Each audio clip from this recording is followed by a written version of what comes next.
Hello and welcome. I'm glad that you're with us as we continue our chronological read through of the Bible. Today we're going to return to the narrative of the history of Israel. We're going to read a brief summary of the rest of King Solomon's day. And we're going to hear about the grandeur of those things that Solomon built, the unparalleled wisdom and wealth that God had afforded Solomon, and about the overall peace and prosperity that accompanies Solomon's reign, largely for the sake of Solomon's father, David. But we'll also read about the cracks that are forming in the United Kingdom of Israel because, well, Solomon did not do as the Lord commanded him. Solomon chased after other gods. He had literally thousands of wives and concubines, and through them he was led into all forms of idolatry. Thus, God determined to take away from Solomon after his death all but the tribe of Judah, from which the Messiah would eventually be born. But back to the days of Solomon now. Let your imagine soar as you enjoy today's reading.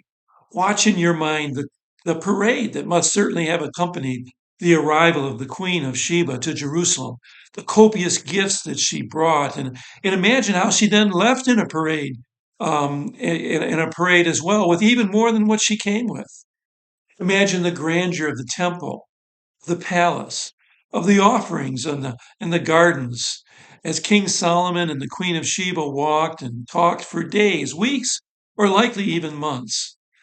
Imagine the wonder of the Queen of Sheba and any other visitor to Solomon as he answers their most difficult questions and conveys the most intimate knowledge of people and animals and agriculture and God, more knowledge than anyone, more answers than anyone could even care to ask questions about. Imagine the shipments of gold and precious stone that arrive year after year, making up the tribute of the surrounding nations that they're paying to Israel. There's a triennial arrival of the Tarshish fleet with gold and silvery and ivory and ebony logs and exotic animals. Imagine sitting down to dine with Solomon at a table set with gold, everything. All the settings are gold. Truly, God granted to Solomon all that he had promised when he spoke with Solomon, not once, but twice. If only Solomon had been faithful. Unlike his father David, Solomon's heart was not fully dedicated to Yahweh. The temple to Yahweh, sure, that resided in Jerusalem, but outside of of Jerusalem were temples, shrines, cultic sites to other gods, the gods of his foreign wives. Would have been bad enough for him to have allowed them to be built, but even more, he worshipped in them with his wives as well. For this, God began to raise up opposition to Solomon that began to nip away at the kingdom of Solomon in Solomon's later years. For example, Rezon took over Damascus. That's one of many examples. But God had more in mind than nipping at the edges of the kingdom. God raised up Jeroboam as one to whom he would give 10 of the tribes of Israel, a group that would come to be known as the northern kingdom of Israel. This would happen after Solomon's death. God would preserve the tribe of Judah for the sake of his promise of a Messiah. The 12th tribe, according to this particular reckoning, would be the Levites, who were, of course, distributed throughout the entire land.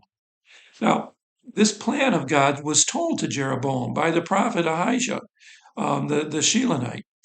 It appears that Solomon also became aware of this because he sought to kill Jeroboam. But God gave Jeroboam refuge in Egypt until Solomon's death. Solomon died in his early to mid 60s. We're not sure exactly how old he was. Depends on the age when he became king. He was by no means young in those days, but one cannot help but wonder how long God might have allowed Solomon to live, according to the promise that he had made early on in chapter 3:14, that if he would follow his ways, he would grant him also a long life, especially when you consider how grandly God fulfilled his promises to Solomon of wisdom and riches and so on. A far larger question is, what was Solomon's spiritual condition when he died? The end of our reading today doesn't really offer a lot of hope. But yesterday's reading in Ecclesiastes certainly seems to indicate that Solomon repented of his wayward ways and was restored spiritually. Perhaps the chastisements that we learn about in the end of today's readings were enough to work that repentance in his heart.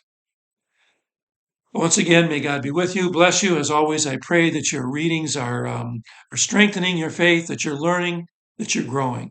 I look forward to gathering with you then again tomorrow.